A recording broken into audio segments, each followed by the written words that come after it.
వాళ్ళ ఆస్తులు లాక్కుండా పాకిస్తాన్ భారత్ గొడవలాగా చెప్పేశారు అక్కడ, వాళ్ళని రెచ్చగొట్టేశారు. మీకు అప్పుడు కొక్కట్పల్లిలో బోర్డులు కూడా పెట్టారు కదా సార్, గో ఆంధ్ర అని. అప్పుడు కవిత కార్యాలయంలో చేసి అప్పుడు పెద్ద హడావుడు కూడా అయింది కదా.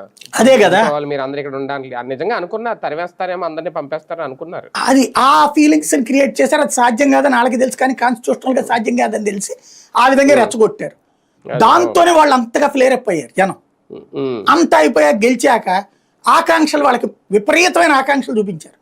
ఇప్పుడు మనకు గనక సూపర్ 6 చూపెట్టి ఏం లేకపోతే ఏంటని అడగట్లా, అట్లాగే అక్కడ బోల్డ్ అని చూపెట్టారు, అయిపోయింది. అవ్వల క్రమంగా అసలు నిజం అర్థం అవుతుంది.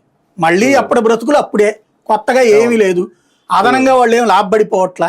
అర్జెంటుగా కనీసం 1000 రూపాయల సంపాదన అదనంగా పెరిగింది ఏం లేదు.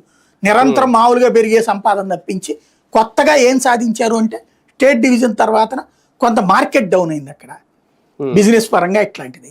సరే, దాన్ని సెటిలైట్ చేయడానికి ఒక ఆస్పెక్ట్లో సక్సెస్ అయ్యారు.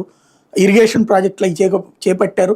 చెరువులు అవన్నీ జాగ్రత్తగా పూడికలు తీసుకున్నారు, కాలువలు పెట్టుకున్నారు, ప్లస్ కాళేశ్వరం లాంటిది పెట్టి దాంతో పూర్తిగా సాగుకి ఉపయోగపడకపోవచ్చు. కానీ అంతకుముందు ఉమ్మడి ఆంధ్రప్రదేశ్ దేశంలో నెంబర్ 1గా ఉండేది.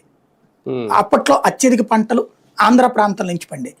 తెలంగాణలో మన మెట్ట ప్రాంతం రాయలసీమతో పోటీ పడేది. అట్లాంటిది ఇవాళ దేశంలో హైయెస్ట్ ప్రొడక్షన్ తెలంగాణ వ్యవసాయ ఉత్పత్తుల్లో. వరిలో, సన్న బియ్యంలో హైయెస్ట్ వాళ్ళే. అంటే సక్సెస్ అయ్యారు వాళ్ళు.